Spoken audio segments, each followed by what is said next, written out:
Fair use is a legal doctrine that promotes freedom of expression by permitting the unlicensed use of copyright-protected works in certain circumstances. Section 107 of the Copyright Act provides the statutory framework for determining whether something is a fair use and identifies certain types of uses, such as criticism, comment, news reporting, teaching, scholarship, and research, as examples of activities that may qualify as fair use. Section 107 calls for consideration. Welcome to the broadcast. This is a source of information on all things related to commercial appliances. Welcome all of you that are new to commercial and those of you well-versed in this industry of ours. Your host is Mike Reed.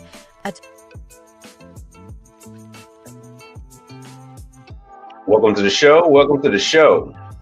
My name is Mike Reed, R-E-E-D, Reed. So, getting to some of the topics of the day, I'm going to cover quite a few items. All right. While we got people coming in, let's see here. We are going to cover an interview today. 40 hours a week. By Commercial Kitchen Chronicles. Fair use, fair use. Everything is used for educational purposes. We're going to get into... They had us go to the rec at about 1:30. I'm going to give you my take on the whole Job Corp situation and what that means for our industry. Let's see here. Let's get some people. As the notifications coming out, we are on Instagram, YouTube, and Twitch. I just don't happen to. Oh wait, that's not. I saw TWC in the neighborhood too. Well, we got. Oh, Royce, hey, how you doing, brother? How's things in Florida? And we got 89 Dr. Funk. What's up? Brother, I hope you're doing all right down there. This is Brother Roy. Yeah, I'm growing it out, man, while I still can. His brother's in the real estate game. I know him from when I was a young. Yeah, I know you got to be busy. Knew him from when I was a teenager. Back in my kickboxing, learning kickboxing. So he was actually a professional fighter. And he, I had to go to, did that whole kickboxing thing, man, was afraid of getting hit. And brother Royce right there, he had to tune a brother up, Adam, get a brother used to being able to function while you in the ring or just period. So always grateful to that brother for helping me, get through that whole thing when I was a kid. It's what allows me to be able to be a one-man show, do what I do, have the confidence to walk into any location and fear no man, period, point, the end, So I never told you, but yeah, thank you for that, brother. All right, so we got... Guess it's time to go ahead and get started. I got to put out some notifications and whatnot, but I got a number of things to go over. I guess I'll just jump into let me turn this music down. I guess I'll jump into some of the stories real quick. There we go. Guess I'll jump into some of the latest stories. And I've already got these things loaded up. Yeah, matter of fact, we'll jump into the Job Corp. Broke the news to us and they had us go to the dorms, pack our stuff. The staff on site would not say a word at the Department of Labor, which over... Fair use. This is a reaction to a brother who has his own take on the Job Corp situation. Right now, this is, I had no idea this was a federal program. And the government is shutting the whole thing down. Oh, you were pro amateur. All right. I appreciate that, brother. Yeah, the government is shutting that whole program down. I have known some people that have gone through it when they were younger in life. I don't know anybody from the trades that actually went through it. If you've gone through it, please chime in. But this is this guy's channel is called I Need Some Understanding. And this is going to be my take on his show. Oversees the program. I didn't want him to be statistic, so I wanted him to be focused. Understanding of what we're getting into. This is the U.S. Department of Labor website here. I will leave the link in the description. This is a news release from the U.S. Department of Labor. Releases new Job Corp transparency report. So essentially, this is the report on the data, the numbers involving the Job Corp program. It says below here is a summary of overall findings from PY performance year 2023. Average graduation rate, traditional was 32%. WIOA, I think that stands for it's an organization that gathers. Now, he's mentioning the graduation rate on this type of thing. Now, one thing you got to keep in mind, and this is something that this government workers have not kept in mind, is that you're taking people that already had problems with learning, already had problems with the educational system, and you're trying, once again, you're sitting them down. So they have to already do another set of classwork, and you have to get over some of the issues they might have with literacy, some of the issues they might have with mathematics and things of that nature. And so these numbers are, I believe these numbers are reasonable. This data, I think that's Workforce Initiative Opportunity Act, but don't quote me. Their definition was 38%. Average cost per enrollee, $49,000, basically 50 grand. And that goes up. So average cost of educating a student, as he said, about 50 grand. And these are all, I have these same numbers. So after his thing is done, I'm going to blow it up so you can actually see it. It's actually on, I believe it's the U.S. Department of Labor. All right. So on the U.S. Department of Labor. So I'm just going to let it play for a little bit. Cost per student per year, $80,000. Average total cost per graduate, $187,000. That's right. WIOA definition, $155,000. Job Corp participants' earnings post separation. So essentially, when these students, the 38% that do complete the program, what do they go on post Job Corp to earn? $16,695. Average cost of highest center cost per graduate.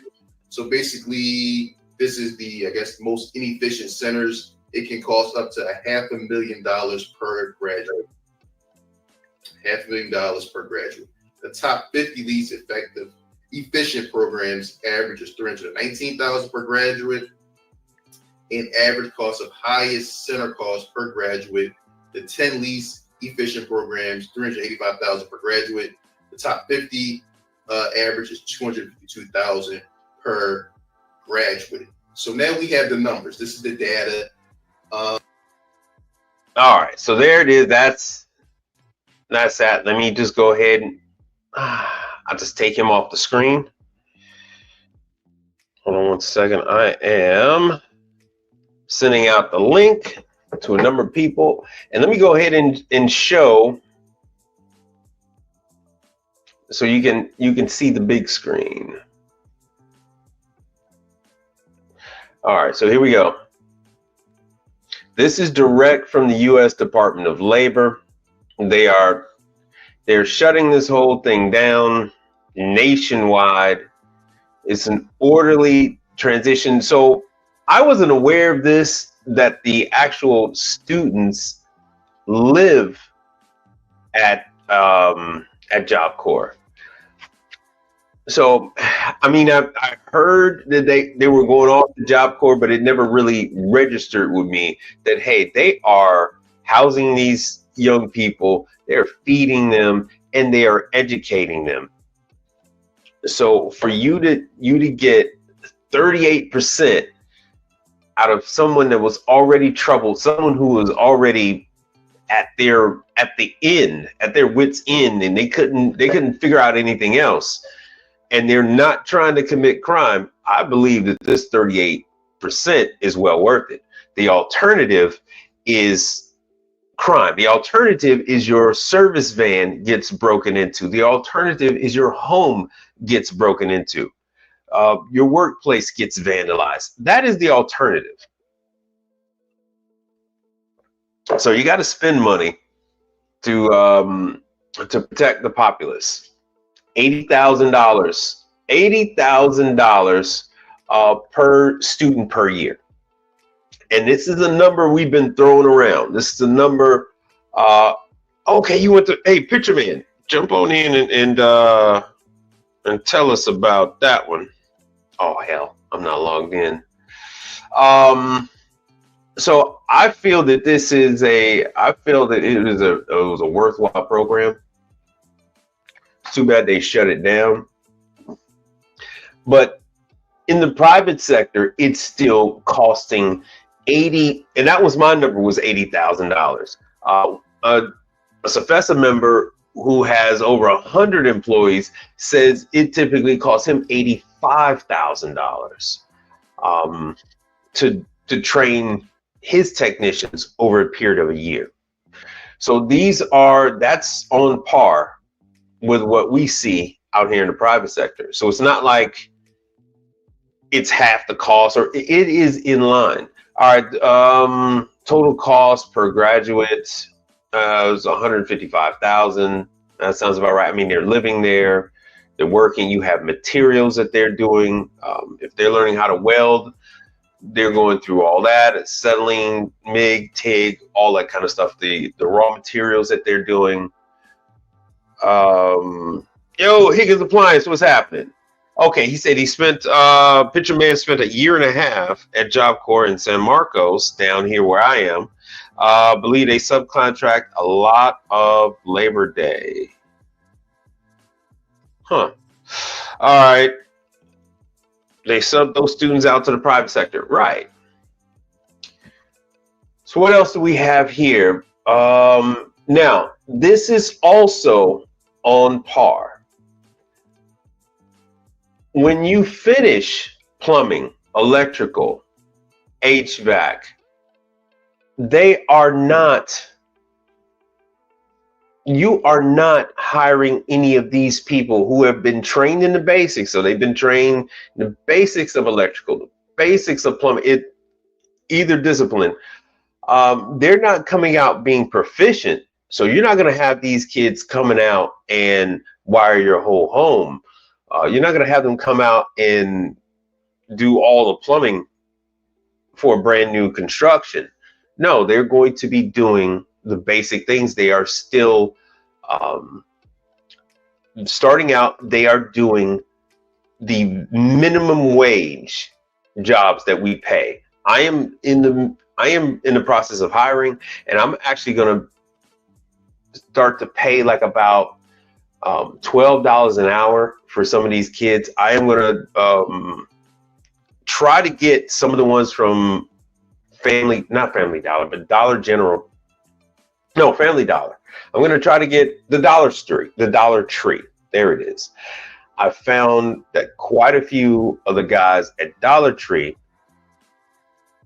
they dress appropriately, have the right personality. They react very well against some of these unruly people that come in there. And, so I'm going to start hitting up and giving these young guys my card, the ones that I see have the right attitude. Because first of all, they're willing to go to work. They're showing up. They're willing to go to work. They'll probably pass a background check because they're already working for Dollar Tree. So that's what anybody is going to make. They're going to make, around 16, 17, $18,000 coming out. Whether you go through some independent and you're paying $35,000 to go to some trade school, some program, I don't care where it is. Your first year, this is what you're going to make. So this guy, his whole take on this was completely wrong. So this, after they get the basics, after they learn the job. So anybody learn HVAC in one of these programs, I'm still going to pay them the bare minimum because they only know the basics. They don't know how to take that knowledge and apply it to what I need in order to make money. So they're actually going to be costing me money their first 3 years. All right. So what we got here, Picture Man said, Mike, in the city of Fort Worth, it's 20 plus high schools in the Fort Worth ISD. 3 have welding classes, and we have a shortage of welders in the Dallas Fort Worth. And I know the person that I know of that did go through Job Corp, she went through the welding program. But I don't know what she's doing now, but she was troubled. And her family sent her to Job Corp, and she came out okay. After she finished with that Job Corp, she came out okay. A whole different attitude, whole different personality. And some of these other things, I mean, you're taking people that already have substance abuse issues, the acts of violence. You're going to have kids rough up against each other. And hospital visits, yes, you got kids that don't want to listen, don't want to pay attention. Yes, there's going to be issues. These things happen at every place. Inappropriate sexual behavior, that happens at universities all the time. Same thing with acts of violence. All right, so this is my source, is the U.S. Department of Labor, and they are winding that down, unfortunately.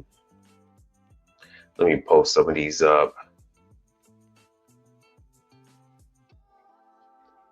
That's Picture Man saying how they sub those things out. Yeah, we do need more of everything. And in this trade that I'm in, yeah, we utilize all of those disciplines. We utilize all of that. So we need welders. We need more electricians, plumbers. Hell, I got so one of you that watches the channel live over there in the on the West Coast, and you can't even do appliance repair, commercial or residential, unless you have an electrician on staff. So it is very important. All right, so Picture Man said he had a good experience. And yes, I do agree that it saves a lot of people's lives. So I do. The alternative is a lot worse.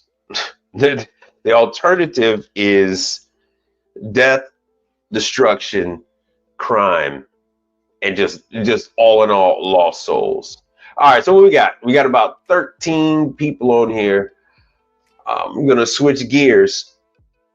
This coincides with what I'm talking about. This is an interview. Yo, CEO Jakes, what's happening? This is an interview from yesterday on Commercial Kitchen Chronicle. I really enjoyed this interview. Let me cue this up. After it. Nice. So I never did. Let me bring this back.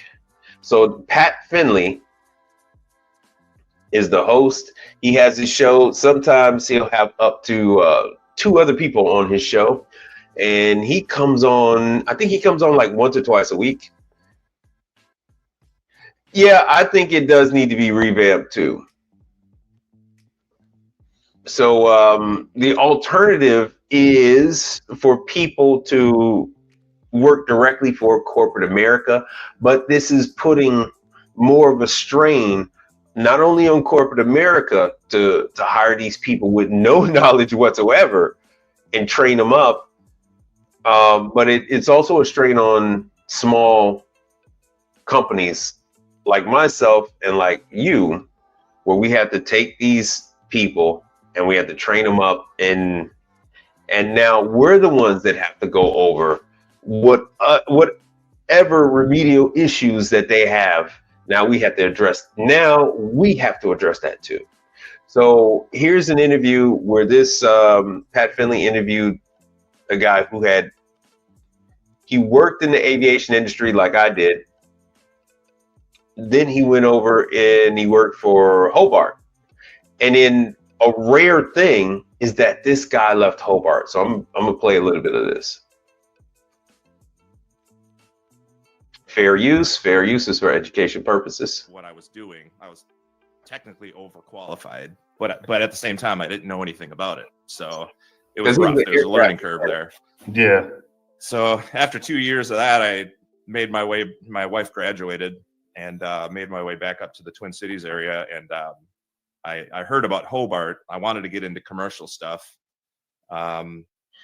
Still didn't know anything about it, but I walked into the Hobart office and interviewed, and they hired me. And then, bam, that's how I got into the commercial stuff. And they trained me very well. So 7 years of that. Yeah, I hear that about Hobart. They, I got a friend. He has changed over from like the residential HVAC, like commercial HVAC world, to Hobart, and he's been over to Ohio a couple of times. And they do a really good job training their guys. Yeah. So, I mean, I would that would be equivalent to what you're doing, I think. Mm-hmm. I mean, so they, for the 7 years that I worked there, I bet I did 10, 12 weeks of training in a classroom, like 40 hours a week, just getting after it.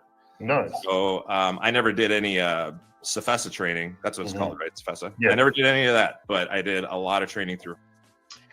Basically, Hobart dumped that, just like the Department of Labor said, that $120,000, $150,000. Hobart dumped the same level of education into him, if not more.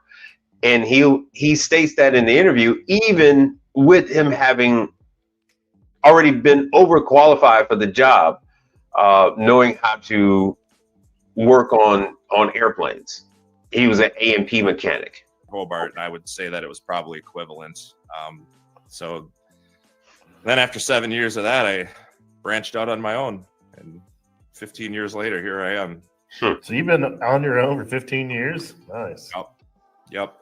I actually met a guy, Miles Coyle, out on the field. I was at this supper club doing a warranty repair for a Vulcan oven, like a convection oven or something. This guy, Miles Coyle, was in there working on something. See, if you listen to that, we all do. Warranty is not our bread and butter, but we will occasionally do a warranty call. It's not a big, major part of what we do.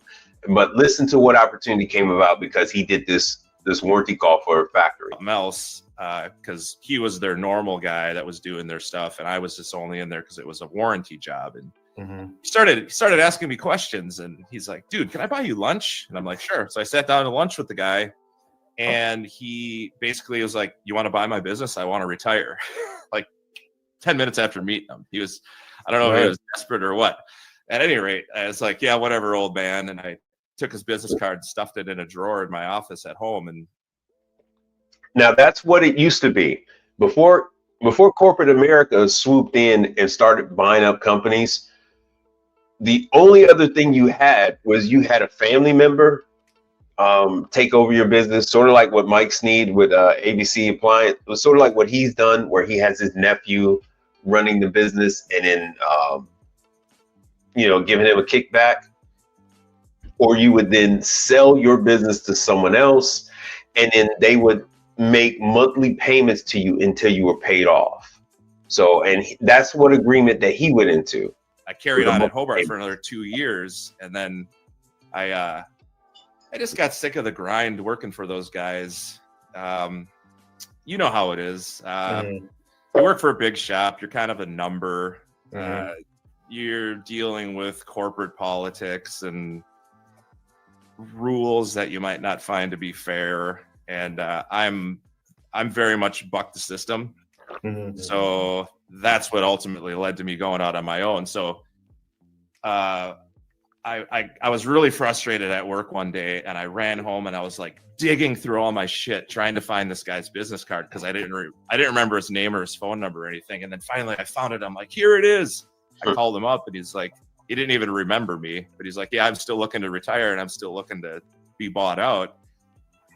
Had lunch with him, and 6 months later I was a small business owner.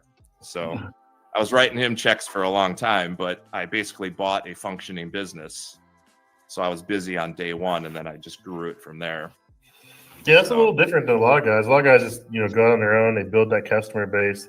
I bet it can be challenging and probably a little bit, I don't know if easier, but to go ahead and inherit a customer base. I mean, it gives you a little bit of an advantage, I think, but it probably puts you at a little bit disadvantage when you show up and like, well, where's Miles? Now I got to step in here. Pat is a corporate guy. He doesn't really know what it's like when you work out there in the field for a mom and pop. Typically, a mom and pop, when there are no other family members that are going to take over the business, one of the biggest earners, one of the go-getters of the company is who they then work out a retirement plan for the owner with. So the owner is going to sell the service company to the best technician, the highest earner, and say, hey, look, you've been working for us for the last 5 years, 10 years, 15, 20. We're going to give you this contract. I'm going to step away, and you're going to write me these checks of X amount of dollars for the next, 10, 15 years. If you want to go with this deal, we'll go down to the lawyer's office, and then we'll sign these papers and go from there. The accountant is going to automatically, take the money and go ahead, disperse it to me until you fulfilled the contract.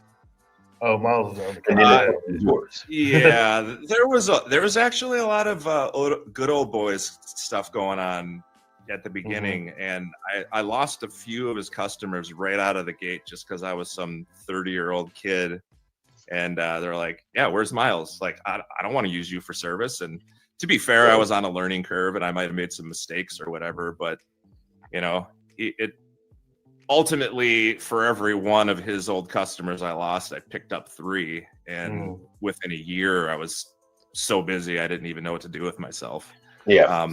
But yeah, it was a leg up for sure. Busy on day. Right, and that's because he already had that base. He had a foundation.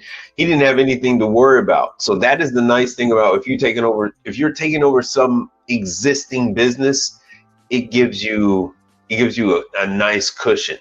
So some people are just like he said, they're gonna be like, oh no. I didn't want you. I wanted the other guy. But other people are gonna be like, all right, come on, let's, I need to have this done. And if you're the guy now, then I'll give you the chance. And that's usually how that works. Day one, minimal risk. So So what was it like going from only working on Hobart and Vulcanhart and all the, the product lines you're used to working on every day to now all of a sudden you're working on everything under the sun? I would say for the most part, it was pretty easy. Okay. I think by that point, I was a good 10 years into being a mechanic and 7 into commercial kitchen equipment. So yeah, there was a little bit of a learning curve, but Miles actually had my back a lot in the early days. So he was very helpful.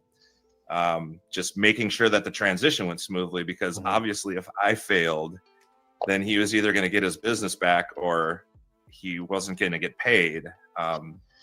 So it was in his best interest to make sure that I succeeded.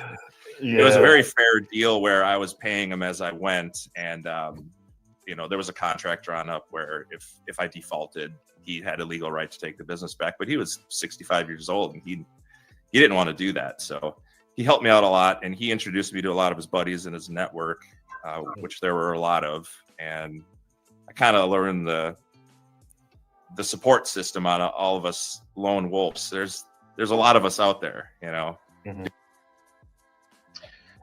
right, so I skipped through.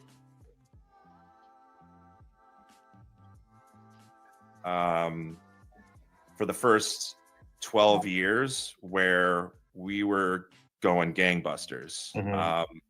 Started off with one guy, then two, and then it turned into three.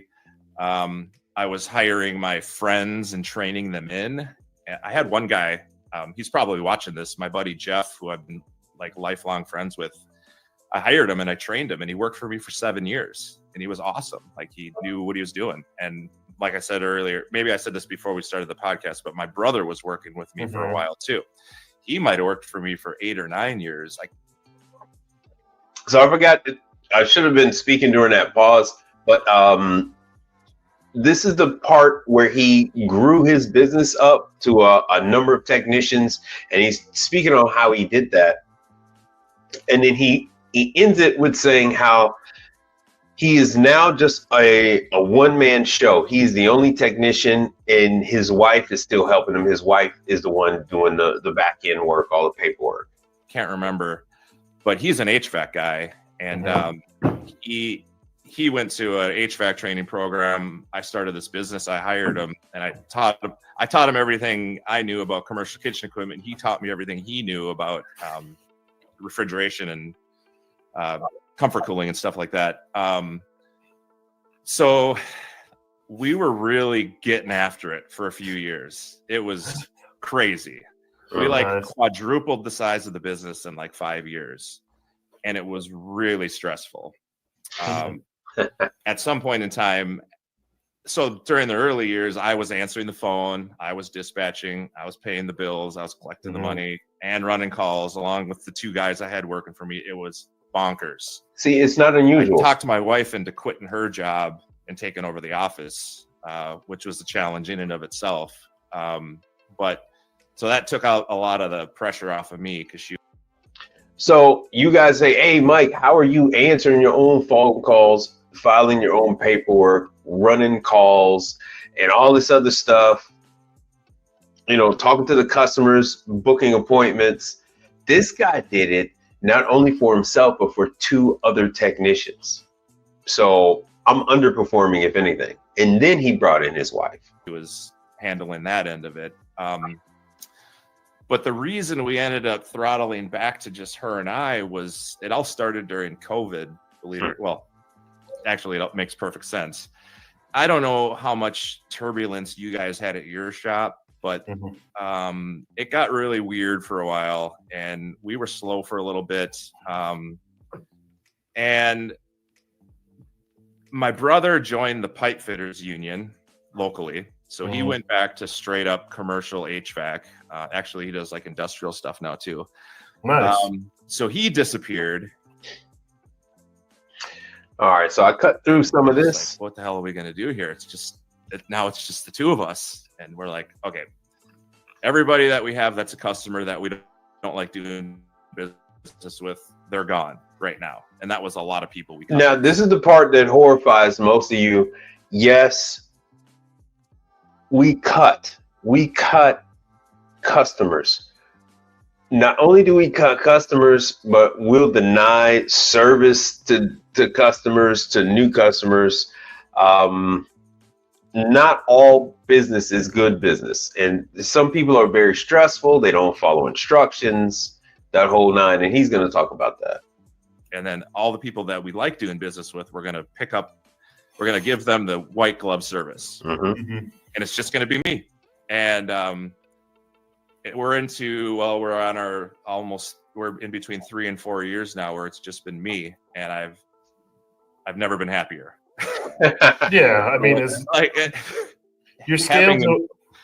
Go ahead.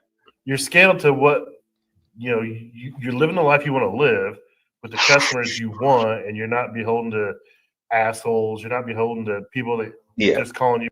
Now, there's a caveat to this. He's happier, but this is after he has paid off everything. He's paid off the guy who he bought the company from. He has his service vehicles are paid off. His home is probably paid off. All these things are done, and so now he's just paying towards. Typically, you're just paying towards your retirement when you do this kind of thing, because no one else will come out because they pissed everybody else off, or they owe everybody else money. The customers that are loyal to you, that you want to do work for, you just take care of them, and as long as you get to do what you want to do in your life outside of work or at work, what matters at that point? I mean, right. People get caught up chasing money, but if you're happy, who cares about the money? As long as you're happy doing what you're doing, yeah, money's nice, but as long as you're comfortable with what's going on, screw the money. I mean, you can make more money if you want to make more money, but you're happy to go the long ways. Right. And so on the money point, what we kind of found is that every time we hired a new guy, we made a little bit more money, but not a lot. No. But a lot more responsibility. Yeah. So when we throttled back, so by the time we were 10, 12 years in, all of our infrastructure was built up. We had a shop, we had the office, we had vans, we had all the equipment, all the things that you needed to run the business. It was all paid for. I had miles paid off. I was no longer writing him checks every month. All of a sudden, I'm like, I'm debt free and I have everything I need. I'm by myself and I have way too many customers. Yeah. So I was in a really good spot to downsize. And what we've learned is that the money is almost the same. So, I got to work a little bit harder for that money because now I'm the only one turning a wrench. But now here's the thing. So when I talked to XOI about the about having a real system for taking pictures and video of the work that the technicians will do out in the field, and dollar cost averages on the repair, sending the estimates through the XOI software, it's going to cost me about $12,000 a year for me to use the XOI system. So you got that's eating away. You have to pay for payroll.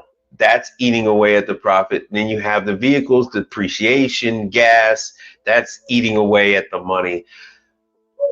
This guy was paying, more than likely he was paying at the higher end of the scale, brother, friends, things like that. He was, more than likely he was paying a handsome amount. So that eats away, because chances are, be honest with you, sounds like he was probably paying him around $100,000 a year, which is not uncommon. I've shown you that these other guys are paying $95,000 with a $6,000 sign-on bonus. So that's, to have a nice relationship with family and friends. Yes, you're gonna pay them top dollar. So after everything was all said and done, there was money left, but it wasn't like Scrooge McDuck money. At the end of the day, if I'm putting in 30 to 40 hours a week out on the field, the money's awesome. So there's like no problem there. Oh yeah. I'm so lean that I hardly have any overhead anymore. And so every time I go do a service call, it's just freaking huge profit. Well, I wasn't meaning you weren't making money. I mean, the amount of money you make, you're comfortable with. If that's what you want to do, that's what you want to do. Yeah. I mean, to be fair, if I had 6-7 guys running, which if I wanted to go for it, I guess I could. Yeah. Maybe I could make $500,000 a year or something, but I don't need that. There's a lot of headache that comes with it. Then you got 6 or 7 guys running around with your name on the side of the van, piss some people off on the interstate. Someone could hurt somebody. I mean, there's a ton of shit going on out there, man. I mean, I know. We used to have these vans. Go ahead. Sorry. I work for a big giant company, and I think there's like 2,000 techs now among all of us to do refrigeration. I took an opportunity to do refrigeration, and Looking back, maybe it probably wasn't the best way to do things, and maybe it wasn't the best choice, but I enjoy it now. But I mean, that refrigeration will get you, dude. I came from a hot side, and it's like go, go, go. Hey, this thing oven's fixed, on to the next one. This fryer's fixed, on to the next one. You know, you fix that ice machine, and you let it dump one batch, and you're out the door. Well, guess what? It never dumped the second or third batch, and you're back. Oh yeah, my company policy always is 3 batches before you leave. Yep. And you get a big Hoshizaki. Guess what? That's 2.5 hours. You're just sitting there. Like I use a lot of probes, like digital probes. I'll leave them on the machine. I'll have it up on my phone. I'm not saying this is a customer, but I'll be playing on my phone, social media, editing a video for a podcast or something. And I always have that running. So the customer walks by, I'm like, I flip over to it real quick, like, oh, I'm just watching the ice machine here. You know, I explain to them what the pressures are, and as soon as they leave, I'm like back to whatever I was doing before. But yep. Because I just cleaned a Hoshizaki ice machine today, but luckily I was doing a PM on a bunch of other stuff in the kitchen. So you know, you just let that thing buck and you run around and clean coils and check fans. With that, I'll end it here. So, you know, these are some of the things that we deal with. I really thought that this was an interview that would resonate with you guys. We are not all at the same we're not all at the same level. We're not at the same level. So when you're asking around, you're asking different people. Some of us have gone up, and maybe now we're cruising. Like this guy, he's just cruising, and he's pretty much in the same mindset that I am. That he's like, hey, look, yeah, when it's time for me to go ahead and cash this chip in, I'll go ahead and hire a couple of guys, have them working out in the field for a couple of years, and then I'll go ahead and sell this damn thing. So that's pretty much, you know, what's happening out here in the world. What's happening out here in the world today. All right, now done with that. So now on to the work stuff, the grimy, gritty, all that good stuff. Oh yeah, I want to talk about this too. This is TWC. I saw TWC. They got a couple of guys in my area. But I don't get to talk about this often. You guys have followed me on Instagram have seen this. I also work on coffee machines, including espresso machines. So this is a brand, Escazo, that it uses the thermal block technology, and I have this little small cafe. It's got this espresso machine. This is a 2-group. It has a CMA dish machine, and that's actually how I got the customer. It was a warranty call that never was warranty. So just because they call you out for warranty doesn't mean it is a warranty call. So they end up having to pay it, and now I sell them chemical and everything else. So they have this machine, an under-counter CMA dish machine, and then 2 true barbacks, one of which is a kegerator. So altogether, with just those 4 pieces of equipment, that little tiny cafe that's in this upscale high-rise living, that's $30,000 worth of equipment. So I have the PM agreement, the preventive maintenance agreement with this high-end living facility. They take care of a lot of corporate clients. And this is in the downtown, well, not really downtown, but this is just west of downtown Houston. A very upscale area. A lot of restaurants are being built and all that kind of stuff. The Treasury, Texas Treasury Department is right over a couple blocks away. All that fun stuff. I pulled the shot out of this because the location swore to me that they backflush. So you put in a blind you put in a damn. Anyway, you're allowing the chemical to go back up into the machine, and then you're going to flush the system out. And if they were back flushing their machine, they wouldn't have coffee grinds in it like they do. Now, this isn't the problem, but this just indicates that they are a problem. This indicates that they are not doing the right thing. They promised me that they were back flushing the machine, putting a descaler in there, and then what I ended up with was this. This is what this machine looks like. Let me see if I got it. Oh no, that's another one I'm gonna show you in just a minute. Let me see here. I got some videos. This is what the unit sounds like. It's not supposed to make that sound. I brought this up to them the last time I came out there to work on the dishwasher. Well, actually come to deliver the chemicals, because now I sell them chemicals on the dishwasher. And I heard that hissing. And then now they say, oh, there's water all over the floor. Yeah, I know there's water on the floor because that thing is a sealed, it's a sealed tank. It was welded. Not by somebody from Job Corp, but it could have been. These are from Italy, so that's why I say it wasn't somebody from Job Corp. So here's an up close.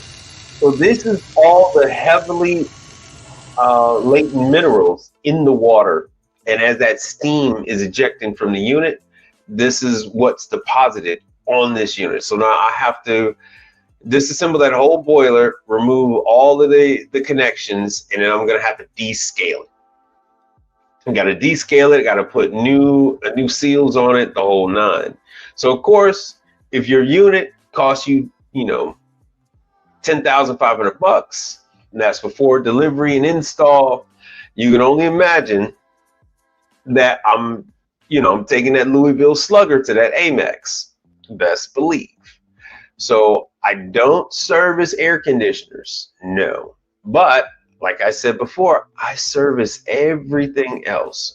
I'll take care of the refrigeration, I'll take care of the dishwashers, and I'll take care of their beverage. And that's something that Learn a Trade, that's his thing too. That's why we mesh so well, because I can rely on sending you guys over to Learn a Trade to learn a lot of these different things.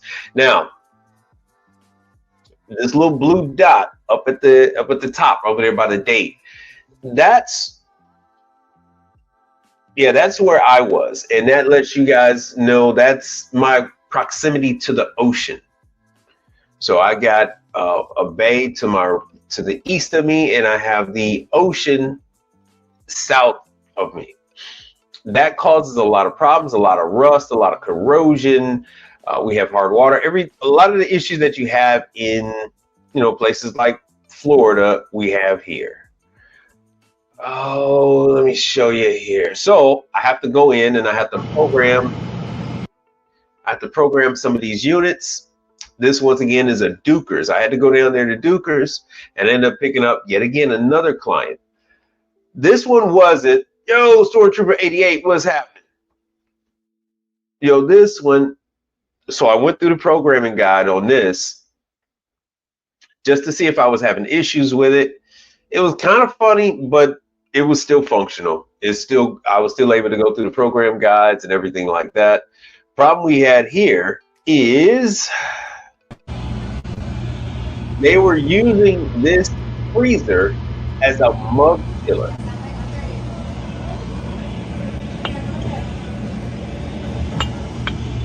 So the problem you have with this is that they're introducing warm, steaming glasses to this freezing condition. And not only that, when I went through here, the controls were, oh no is right. The controls were set for a defrost every 6 hours. And like I was showing you before, we were very humid today, almost 90, and we have all this salt air. So that I'm right here, like 15 minutes, from the ocean, and there's bays and everything else like that. I got a couple other pictures, but I figured it wasn't even necessary, just to show you guys. So you have improper usage of a unit.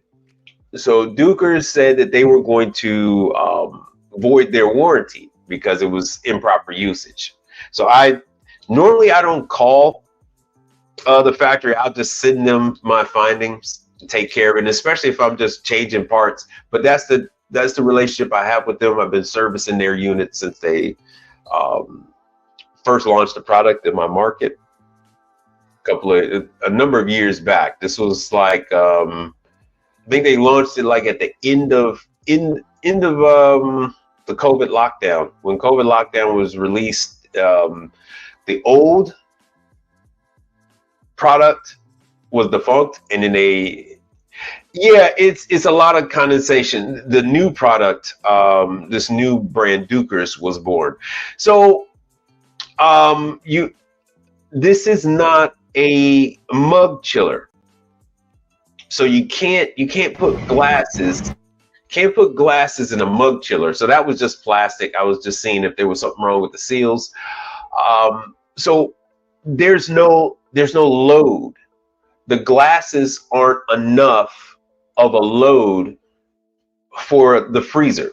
So the defrost terminates at about 50 degrees. The minute the unit stops running, it's already 44 degrees. The minute it stops running, the temperature goes up to 44 because there's no load, and they're constantly opening and closing the door. So what you end up having, it wasn't defrosting. So I set the interval defrost to every 2 hours. I kicked up the termination temperature to about 65 degrees. So this way it gives it a chance for that drain pan, because it has heaters in the drain pan, but it gives it a chance for that drain pan to get rid of all of that steam, all that liquid, because it was just turning into water too fast, and it was none of the water was getting down to the drain pan, and then you had water collecting on either sides. That's what you see in the video. And then the bottom of the unit was coated with water. It was ice. So I didn't notice until I actually took a hose and then melted all the ice away and made sure that the drain was clear after I changed all the functions on the controller. And this is their newer controller, the AU. Yeah, it wasn't solid. It was a snowy texture. I thought it was solid too, but it was a snowy texture. It looked solid, but that was the deal. So that, like I said, that's Dukers. Typically, Dukers is sending me like what, it'll be 2 calls every day. For the last couple of weeks, every day they've been sending me calls because I'm on this kick now of adding employees. So I'm not going to add employees without having a solid foundation of work. So I kicked it up with Dr. Pepper, kicking it up with Dukers, kicking it up with a Tosa. I'm ratcheting up all of these calls that before I was like, it's not enough money for me, but now it'll be enough money to keep. When these kids, I'm probably trying to snatch from the dollar store, man. I'm trying to get one of those clerks. One of those guys is working, going to work. They dress appropriate. They speak appropriately, and they're able to deal with these crazy ass women that go into the Dollar Tree. So I'm gonna bring one of them, if not more. I'm gonna bring one of them on. Let me see what this is. Okay, yeah, that's the up close of that ice. It was more of a frost. My pictures aren't completely in order, so sorry about that. Now, excuse me, sorry about that. Now, this is TWC. TWC is a nationwide service company. This is a Jack in the Box. Hold on one second. Let me show you something. I'm gonna do this and then jump into it. Yeah, that it was frosty. Yeah, I know. Hold on. Let me do this. Nope. Just a little bit of comedy. I'm going to show you this one real quick. Right, bitch, you see it, you see it. What exactly are we supposed to see, bitch? I am the #1 rapper chain in the U.S., bitch. I saw this and I fell out. According to who? Oh, according to Yelp. See, I was about to get upset. I thought it was serious shit, like the news or something. What about bitch? First of all, bitch, if they name you #1 in anything, they're not valid. Also, people who use Yelp every day have never gone to a restaurant without speaking to the manager. Facts. You know what, In-N-Out? You're absolutely right. Congratulations. No, fuck that. Burgers are the illustration of a father's neglect and an uncle's hand on your bathing suit parts. Jesus Christ, Jesus. This bit with me and Carlos Jr. is only funny if you read Dr. Jekyll and Mr. Hyde. You know what? You bitches are just mad at me because I'm better than all of y'all. I used to think that God's love was everywhere. Then I had one of your burgers and I was like, hold everything. People who enjoy In-N-Out have social anxiety making a doctor's appointment. Well, it can be very difficult. You gotta call them. You know what? Honestly, I don't really give a shit. Your food sucks, but some people like it. Whatever. Yeah, it really doesn't need to be that deep. It's kind of like homophobia or being a Cowboys fan. Obviously, it's wrong, but a bunch of people like it, so, you know, whatever. Yeah, I don't think crashing out over this is worth it. Oh, wait. Hey, Shake Shack, have you heard? All my life, I had to fight my daddy. I had to fight my uncles. I had to... Wait a minute. Hold on. Were you guys able to see that? Hold on, my thing is... Okay, good. You guys were able to see that. I'm sorry. My stuff was delayed. I had to play. I thought that was hilarious. Sorry about that. I thought that was funny. I thought that was funny myself. I was like, I gotta play that. All right, so back to TWC, and then who else did I see today? Oh yeah, Ready Ice. You guys can't. I see everybody everywhere. You guys don't see nothing. I don't know how or why that is. All right, let me show you who TWC is. So this is who was at Jack in the Box.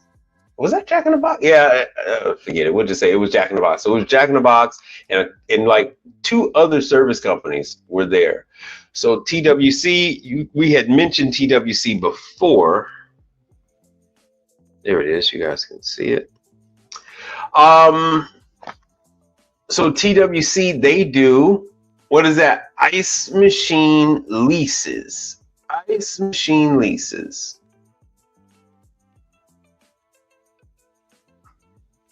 And of course, they perform service and everything else. They're all over West Palm Beach. And as you saw, they're in Houston. So I think they got I don't know exactly how many guys they have. I don't know. It's weird because like General Parts, sometimes it's like between 2 and 5 guys. I don't know what the real number is. And TWC is somewhere around the same. Somewhere around the same. All right, cool. Somewhere around the same numbers. And everybody is looking to hire. Everybody's now watch this. Watch this, man.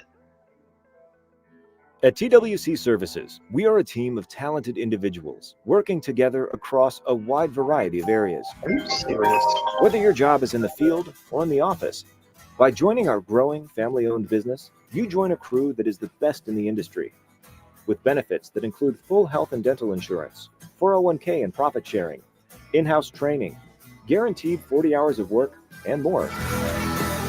We invest in our people to help them experience professional growth and personal reward. Notice the age of these service technicians. Do you see a trend here?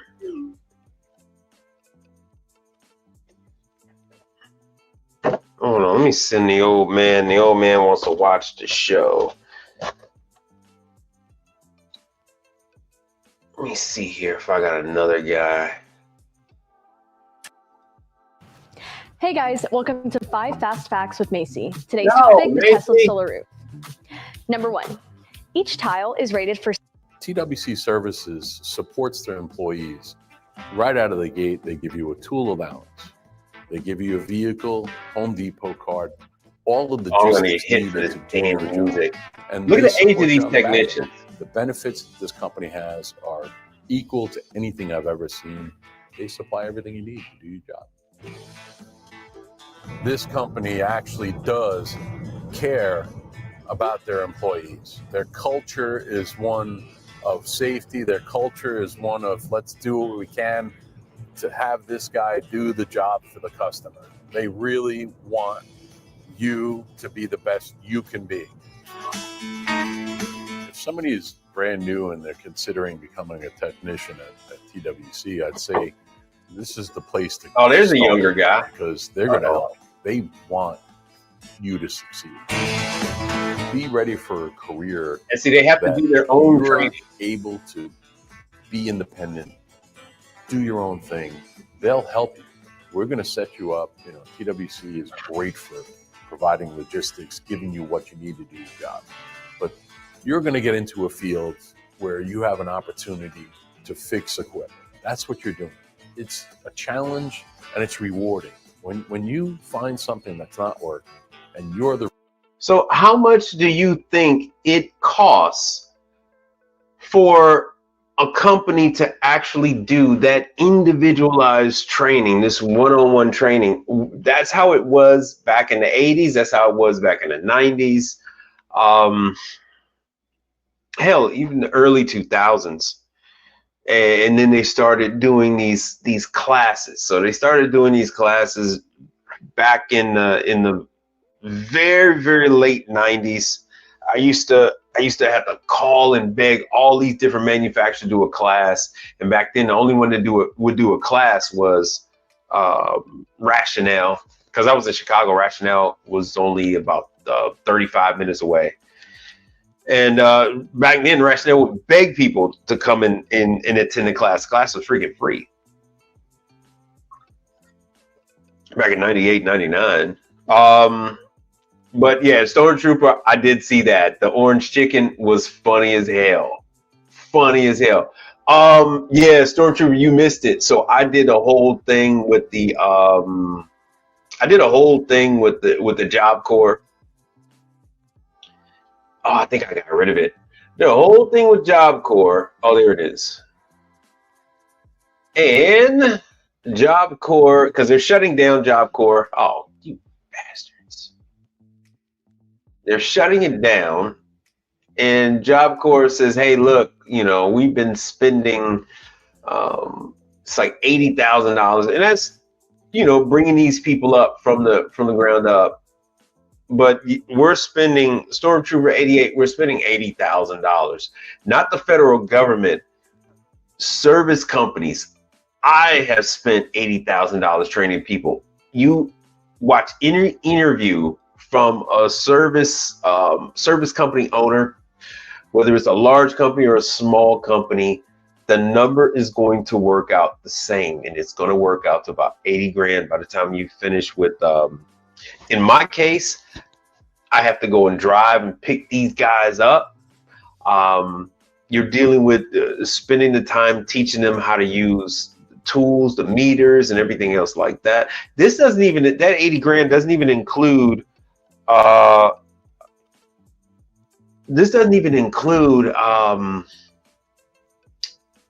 lost income. So I can go ahead and do a job for about 30 or 45 minutes and complete that job. But if I have someone with me that's green, that 30, 45 minute job is now a 2-hour job. So I would get the same amount of money, you know, I would knock the job out in 15 to maybe 35 minutes. I would go ahead and knock that job out.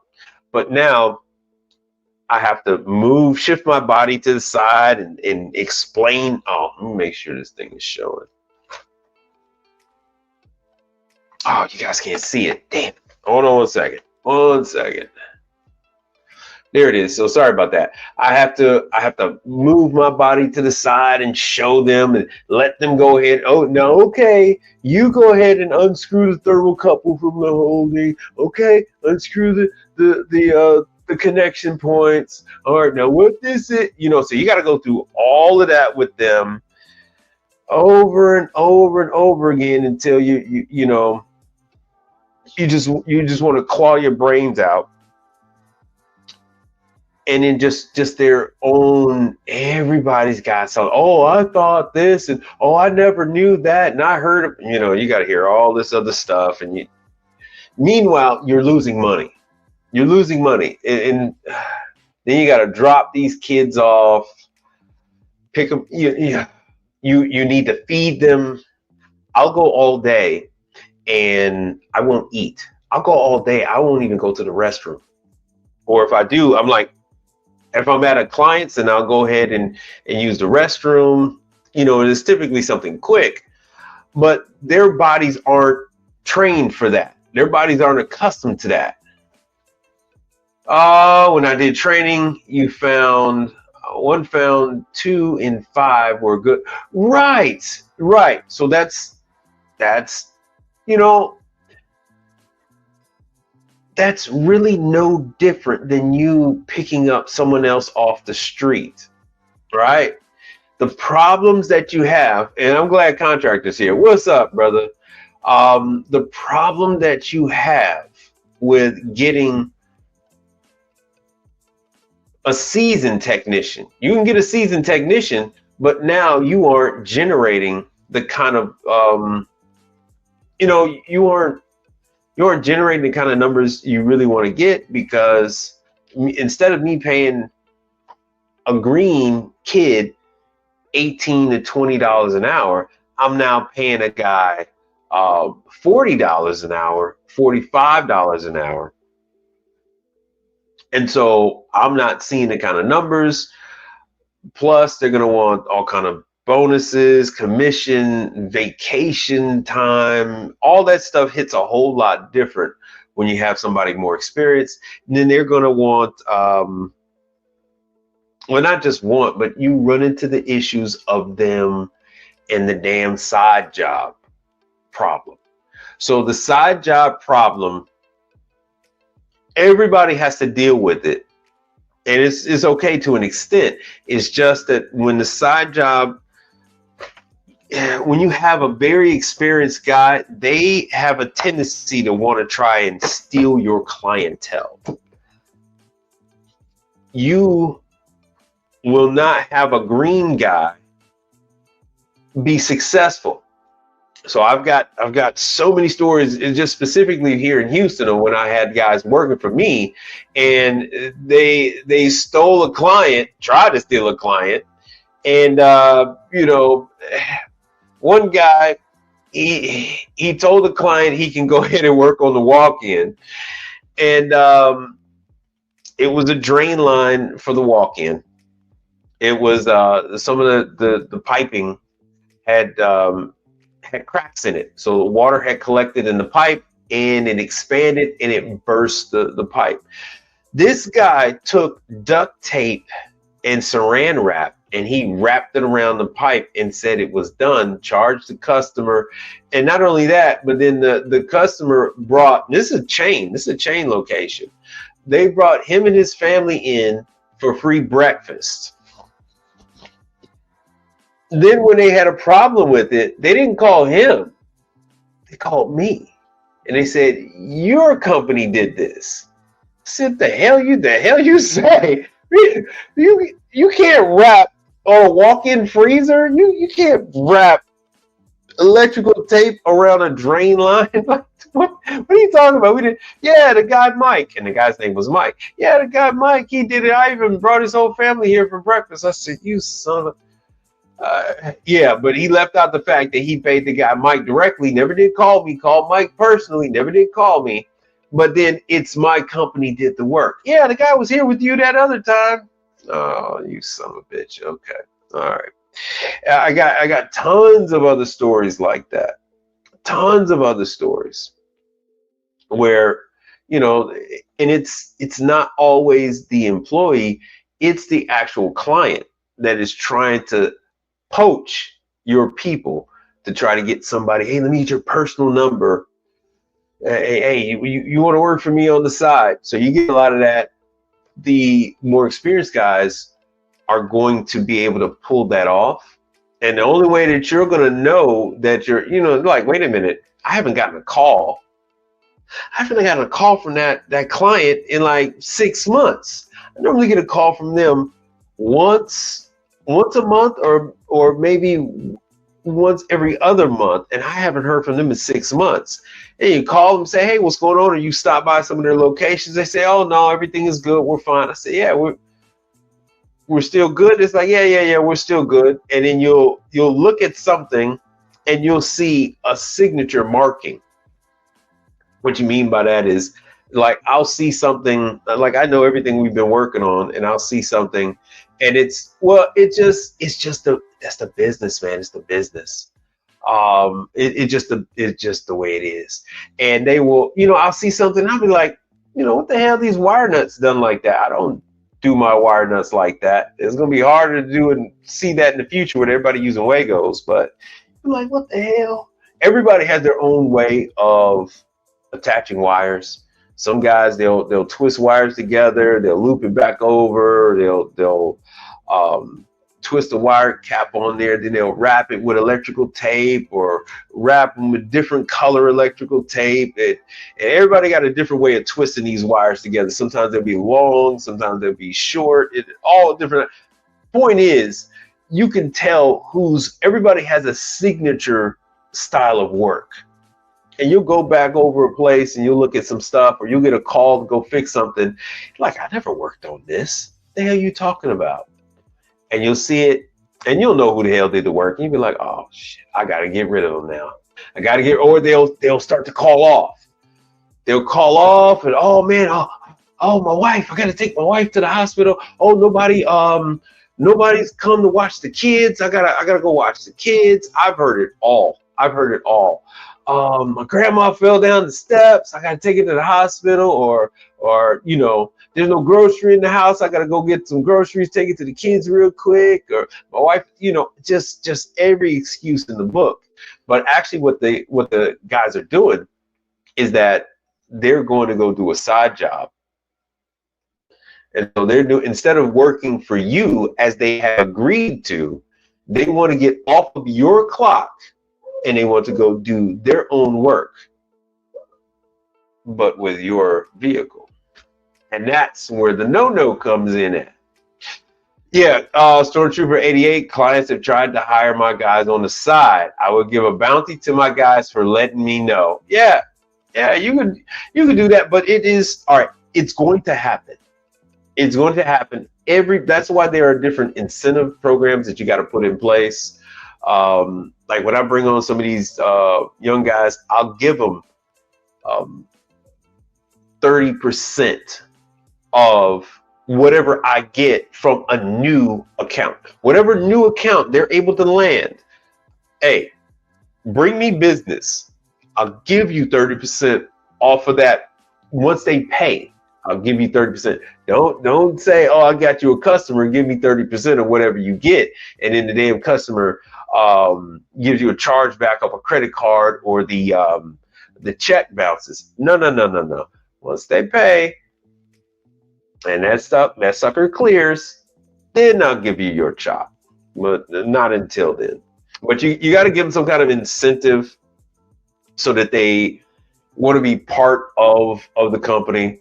And like I said, I've fed my guys and all that kind of stuff. And some of you haven't seen the interview that I played from earlier, and whatever, and from this one, but the gentleman over there, Brian, yeah. So he had employees, and then he went and dropped them. You know, he scaled back down. He went and he scaled back down. I'm at the point now where I have to scale up, and you guys don't understand. It is a lot of work. It is a lot of heartache. But I'm gonna go ahead and do it because I do have a goal, and the goal previously, you had your technicians with you, and the real big earner is the one that you offer the company to and say, hey, you make X amount of payments to me, and after that, the company is yours. Well, now we don't have to do that anymore. Now, right. Well, see, I can do that on if one of the kids goes out and he's a hustler and he goes and he gets we'll just say it's a gas station, and he goes and gets a gas station cleaning, and it's $1,000 ice machine cleaning, or we'll even say it's a lower end. Let's just say it's a $650 ice machine cleaning. I'll go ahead and give the kid a 30% off the first call. You know what I'm saying? With no caveat, no guarantee on a repeat, but just still something to give them an incentive to look out for the business, not just for themselves.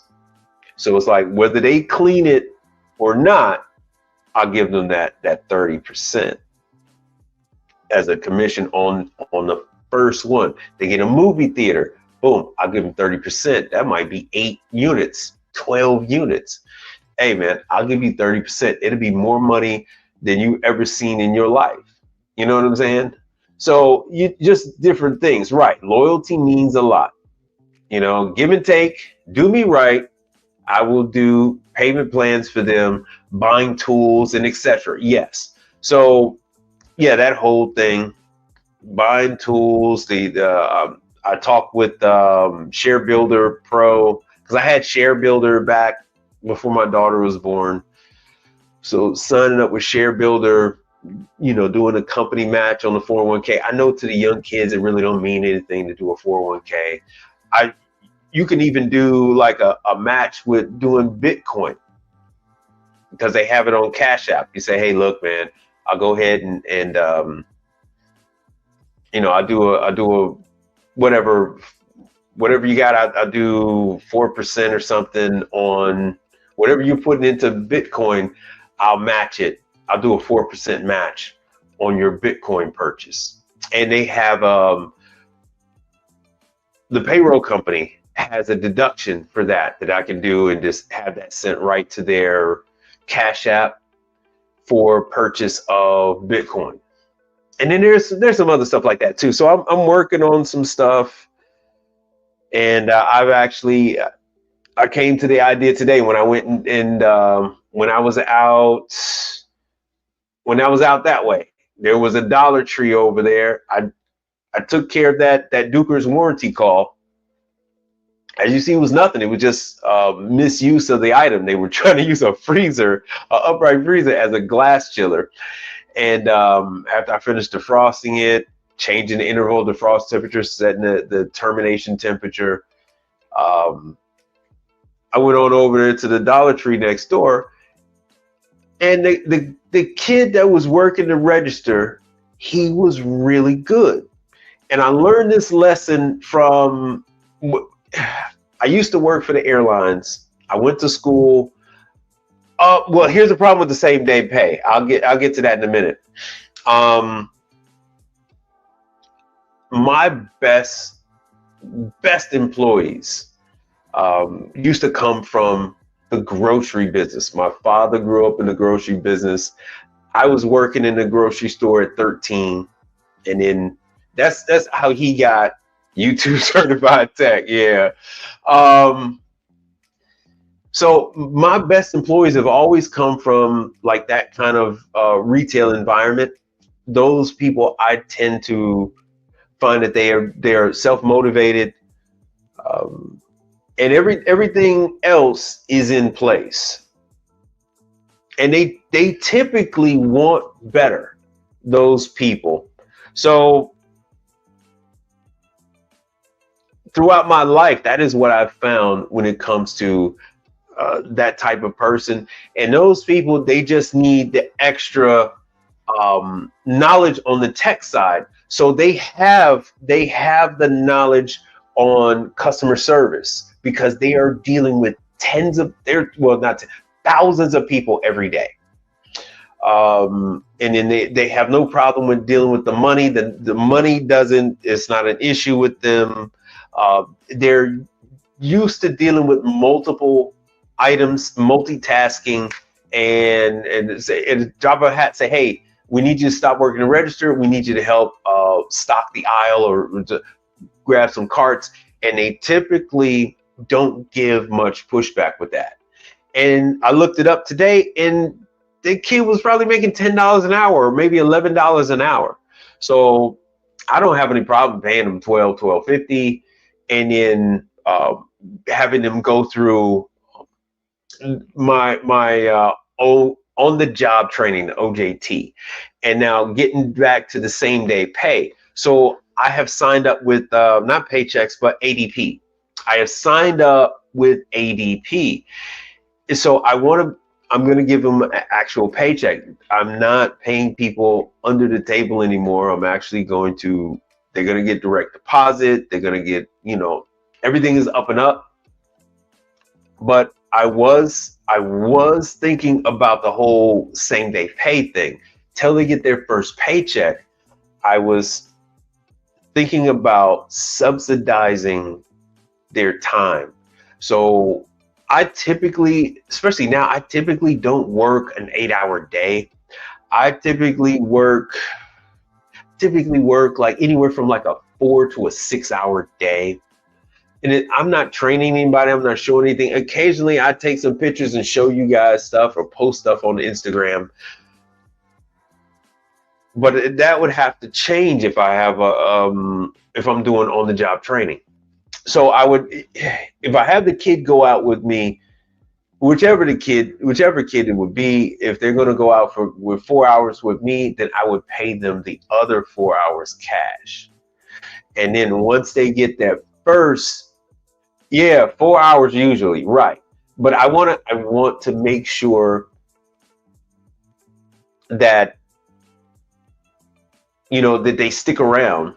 And it's extremely hard for anybody to work for you, and they got to wait that 2 weeks to get that first paycheck. So I don't have a problem doing a cash bonus type of deal. Yo, Brother Frank, what's happening?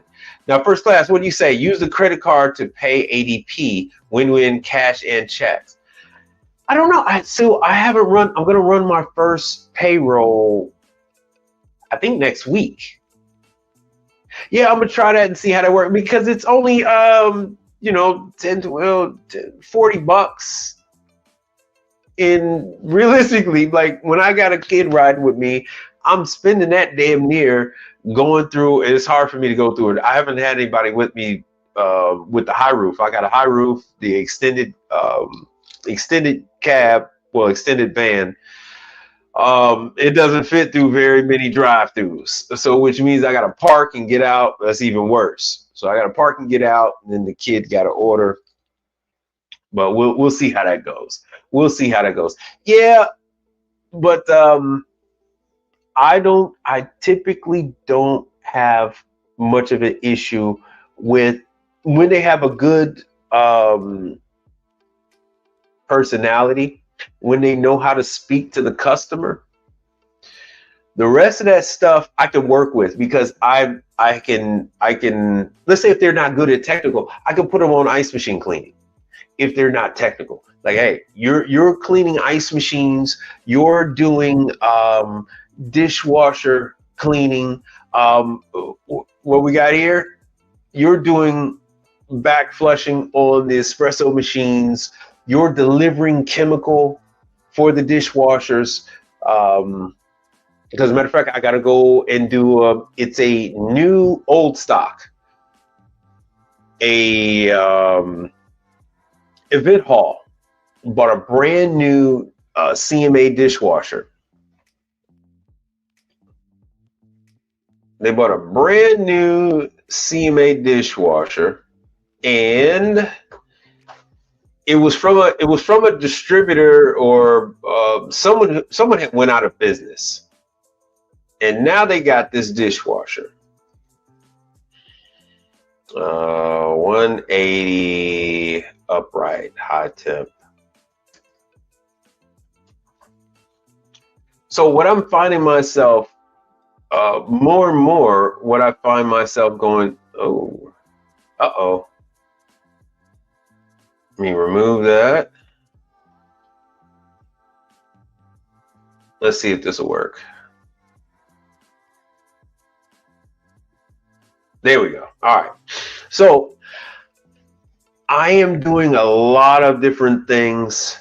So if somebody gravitates towards hot side, I can accommodate that. If they gravitate towards cold, I can accommodate that. If they end up liking dish, I can put them on dishwasher. I don't do as much with laundry, but if I end up with laundry, I can then pursue that, because these are things that I also can do. So it's not like I'm going to push them into walk-ins. It's not like I'm going to push them into air conditioning. So they would just be complementing what I'm doing. So I have no problem paying a kid the $12 an hour to go ahead and then deliver the dish detergent to the clients I got now, cleaning ice machines, being my eyes on some of these warranty calls, being the first person on site, taking a picture that satisfies the client. I now have a good idea what's going on. They say, hey, check the outlet, check the plug. What kind of product do they have in there? Like the kid, I could have had the kid do that freezer that they were using as a mug chiller, all that kind of stuff. I say, hey, okay, here you're gonna call tech support, and they're gonna walk you through how to program it. And it'd be no big deal. I would, tell them, hey, you're going to hold these two buttons. It's going to come up. You're going to push this other button. This is going to come up. You're going to go down. Tell me what this says. Tell me what that says. All right, you got it? Yeah, good. Okay, call this number. And then he's going to go over the parameters with you. And then you're going to do the same thing I told you, only you're going to change those numbers. Got it? Good. So that kind of stuff, I have no problem. It's worth it to me for that. And then I can take care of the other stuff. I can take care of the heavy lifting. I can take care of this kind of stuff. I find giving them 2 work shirts make them feel like a part of the team. Yes. I'm glad you brought that up. I am so glad you brought that up. So I used to, hold on one second, let me pull this up. Oh, for clothing, I've been through Dickies. I've been through damn, hold on a second. Oh man, and Learn a Trade just had this up there too. Damn. It's a clothing. All right, I'll do the Milwaukee first. I'll do the clothing until I remember. Oh shoot, I'm wearing underwear right now. Duluth Trading. So I went through a period of time with Duluth Trading, and the whole goal of it was to try to be able. Things happen out in the field. Shirts get ripped, chemicals get spilled on them.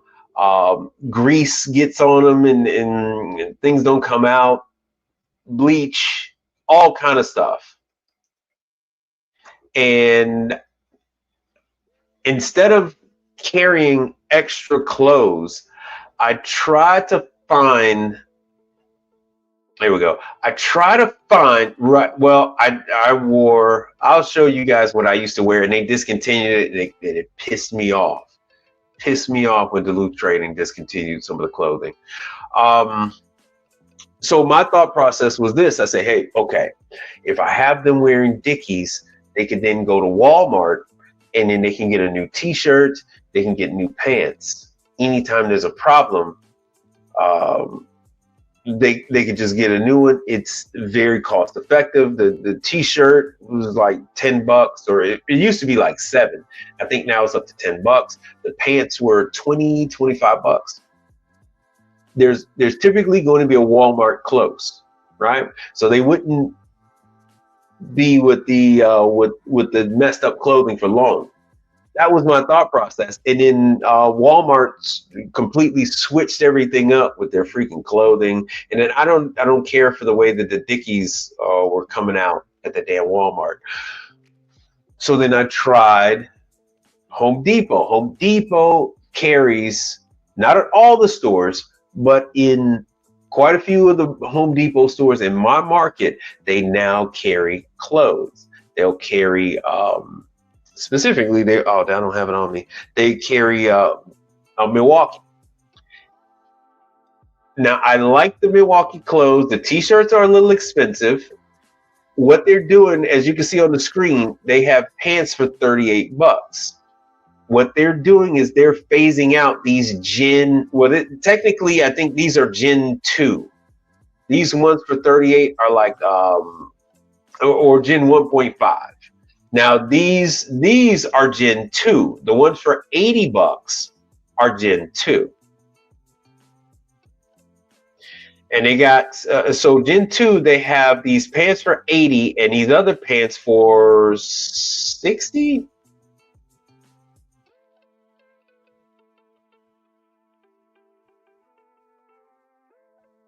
Well, the $50. All right.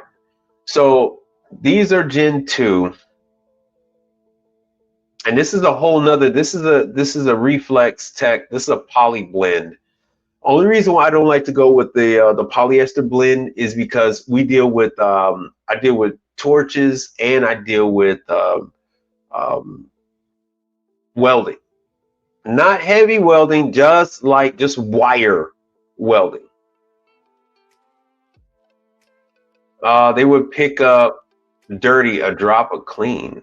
They would pick up dirty a drop of clean. Oh, what, the polyester blend? Well, the problem I got, polyester, the polyester blends look great. They look really, really nice until they don't. Then once they start to wear, it's a hot mess. The nice thing about the ones that are 100% polyester is that you don't have to worry about the splatter from the chemicals. The chemicals don't bleach those pants, but the Milwaukee ones, these other ones, they are a cotton blend, and they are, I guess they're like a 90% cotton blend, and they bleach. They bleach badly. I have to spend a lot of chemical making them color safe. Uh-oh, sorry about that.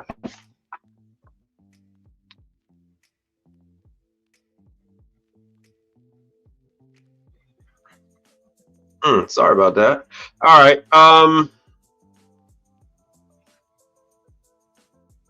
Interesting. All right, so we're all back together now. Sorry about that with your screen. So this situation with Milwaukee is constantly changing, and it's kind of pissing me off. The prices are a little high. So not just that, but it's the t-shirts that make it high. The t-shirt pricing puts you on the fence. So $22. The 19 is nice, but it's normally like this, like the $24 is what they're going up to. The 29 is the high performance. It's very rarely can you catch them when they're like 19. You have to do the buy more, save more in order to get any kind of deal. And just so you guys know, if you're into Milwaukee, Ace Hardware has got the buy more, save more on the pack out right now. So Duluth Trading,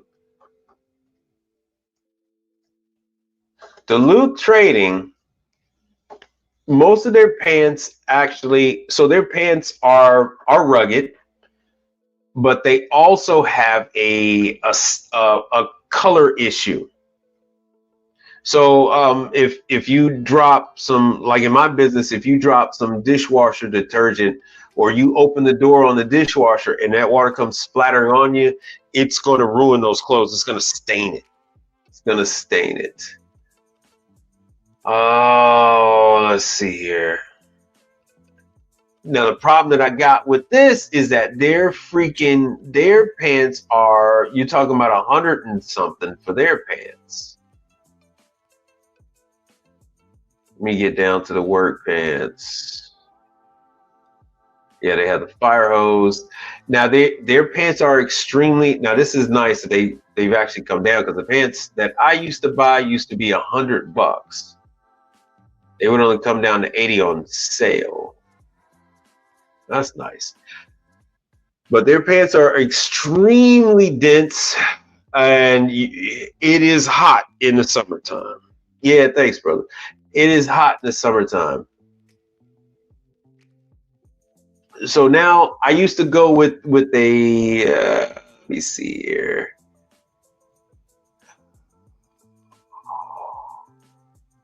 Flex fire. Yeah, I used to go with a fire hose.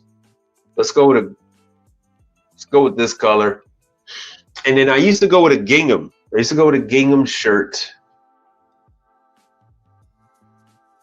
See, discount applied. So yeah, so it went down to $75, and now they're down to 55. But I had the spotting issue. I had the spotting issue. So now it's, well, forget the discount. It's $75, and now we got to go to shirts.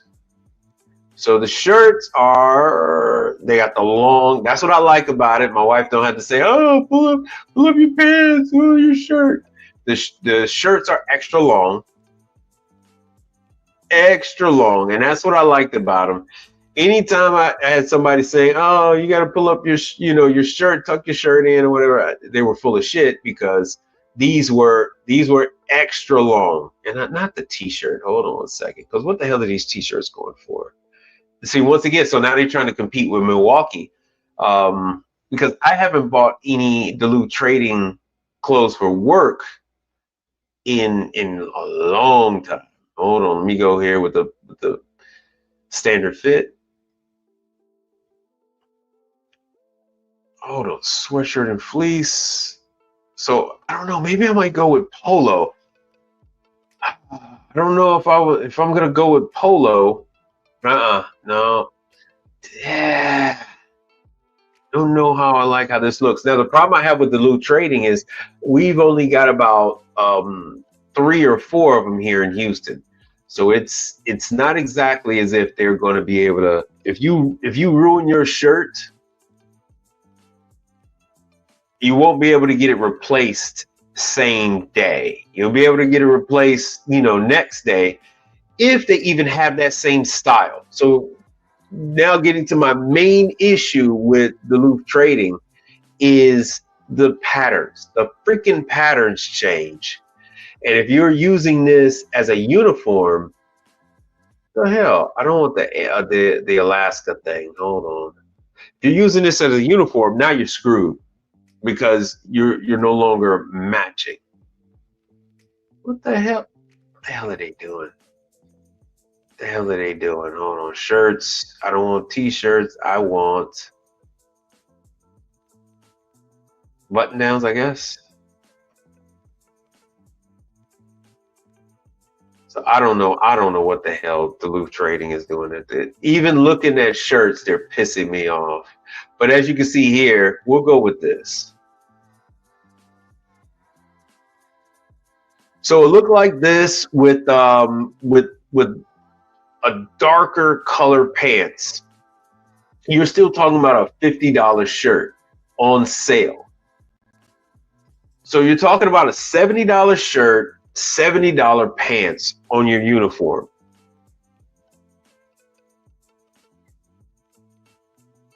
And I used to go with something like a gingham. The gingham was perfect. When you had a pattern pretty much like this, it would not pick up spots. The thing I liked about this look is it went perfect with sales, and it went fine with service. So I can go into a spot and I can tell them, yes, I've already worked on your machine. Here's some numbers on a new one, if you like, or we can get you set up for, for more repair later on down the road when you're ready. And when you're dressed like this, see if you got some darker pants. When you're dressed this way, I made more conversions into sales. I made more sales when I dressed this way versus how I'm dressing currently with the Milwaukee. Now, with the Milwaukee, I get less pushback on the labor charge. They like to see a little grungy. They like to see a little muddy looking. They're fine with that. They're fine with that when you're working, but when you're doing this and you need to actually sell them a new ice machine or some of that other stuff, this actually worked out a whole lot better. Getting new clients, walking up the customers. I didn't get as much of, I need to call your office. They were ready to handle whatever issues I had with them right then and there. Whatever we were doing, it was done right then and there. So that's one thing. And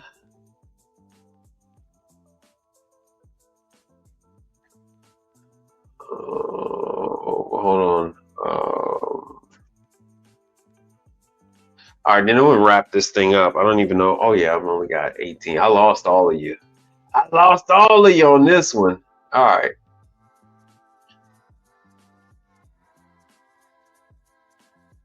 Yeah, I know. I'm gonna leave too. I'm gonna shut this thing on down.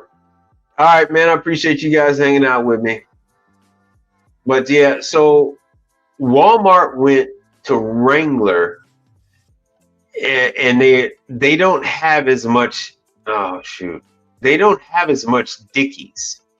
I don't even know if they have any Dickies at all in Walmart.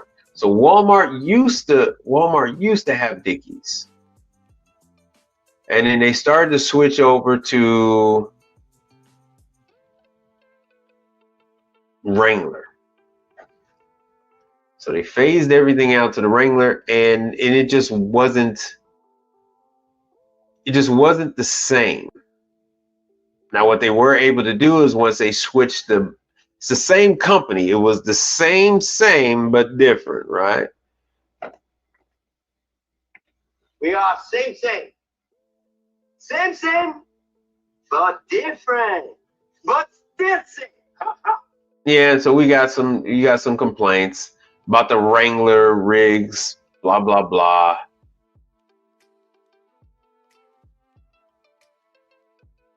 But the deal that it once was is no longer there. So now you got to buy Wrangler instead of Dickies. And for me, that was an issue. That was a problem. Yeah. See, they still have it, but they don't have as much as they used to have. They used to have the whole aisle full of Dickies, and they had your the caution colors in the caution yellow and the orange, yellow, orange, and green. And the whole aisle used to all be Dickies, and they used to have 3 different styles of Dickies. It wasn't the work construction style of Dickies. It was a lighter, thinner Dickies, but the cost was right there. So when you're bringing on, I go through all this to say, hey, when you're bringing on people and you want to have a uniform look, and you want to have a uniform look, man, this is something. That's something that I really. I wanted to make it where it wasn't a big deal to have to. The hell, I didn't want it to be a big deal to have to outfit everybody. What the hell are they Dickies doing? I didn't want to show scrubs. I don't want no damn scrubs. Because yeah, Dickies has gone all in on the damn scrubs. but I wanted so not only did I want the clothes to be available everywhere, but I wanted them to also be at a reasonable price so I could outfit these guys with the clothes. And if they did want to quit, they did want to leave, it's not a big deal. You know what I'm saying? So to recap what we went through today, because this is what y'all like to see. I do service espresso machines and stuff like that. I just haven't had very many to show you guys. So I'm still in the process of working out with the current distributor. They're the ones with all the parts on this machine. So I got to strip all of this down, remove all the connections, and then remove it from the bracket. There's a screw right there. Oh, damn. Zoom in. Hold on 1 second. Well, you'll see the screws right there. So upper left-hand side, there's a screw right there to remove it from the bracket. There's also one a little slightly lower, and then you got the same thing on the other side. So once I remove the connections, I can remove the whole boiler, take off the heat exchanger that's in the center, and then rinse the whole thing out with a descaling agent. See, right. All right. So we got the comment right here that you tried the George brand at Walmart and they bleach easily. And that is my problem. I have so many clothes and they just have these little tiny white bleach spots all over them. And I don't like the way that looks. And anyway, I tried dyeing them. And even when you dye the clothes, they don't quite look quite right. They don't have the right color to them. They look kind of murky when you dye them. So I usually end up, so no matter what you end up saving on purchasing those cheaper pants, that bleach, when you spray the 3M color guard, color safe on them, that can alone is $12 to $14. And you typically are going to go through in the lifetime of those pants, you're going to go through that same Scotch Guard can 3 times before that fabric becomes impervious to bleaching. So it's just, once again, it's just problems. Just problems, man. And if you go to the other Dickies, when you go to the actual construction store, those Dickies are pretty expensive. Those Dickies are pretty expensive there. I don't have the other pictures. But yeah, this is, my journey going through doing the Keurig Dr. Pepper calls, doing the Onera calls, doing Atosa calls, doing the Dukers and all that kind of stuff. And then I do dishwashers, espresso machines, the regular coffee machines, all that kind of good stuff. All that good stuff. I see we didn't have any questions today. So I will wrap this thing up and I will see you guys on Monday. In case you didn't know, yeah, Brother Frank, thanks. Yeah, like Brother Frank said, like and subscribe. Thank you all for the super chats and everything else like that. I'm able to get my money now from YouTube. So anytime you guys super chat and all that kind of stuff, I will eventually get it. And hold on 1 second. Mondays and Thursdays. Hold on, what we got here? What we got here? Yeah, peace out, brother. Yeah, I don't want to keep you guys too long.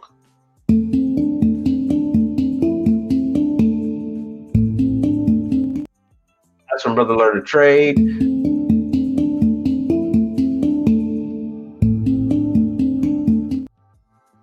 I want to show you guys Nomar too. If you are This guy, he looks out for me. There it is.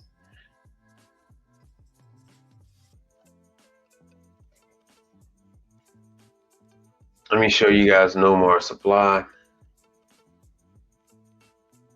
Just went over to No More, got some pilots, because I got a number of, I got over a dozen burner pilots to do.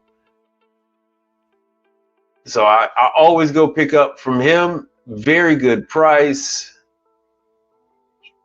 He's also a technician. Residential appliances and commercial stuff, commercial coffee machines, that type of thing. He's got all kind of parts.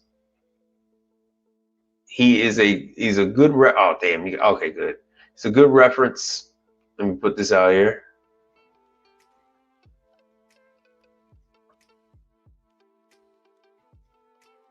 So there it is.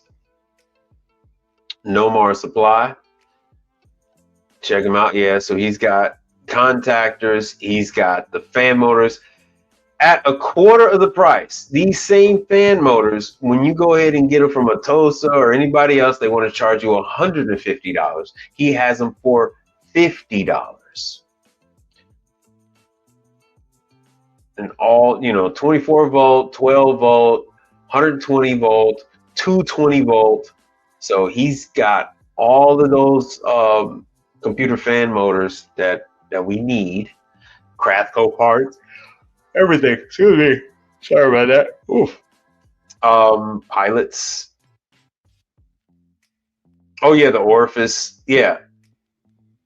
For natural gas. So if you drilled out an orifice too large, you need to replace them or any of that kind of thing. You're doing a gas conversion. They don't have the orifice. You can always get the orifice from over there from No More Supply. He ships all over the US. If you need any type of specialty parts from Europe, he also speaks Italian. Let me see, where the hell is his information here? He's got to do a much better job with this, man. I don't know why he's got 24-hour support, but yeah, there it is. And here's his information right here. No More Supply. And with that, I'm going to leave you guys, and I will see you on Monday.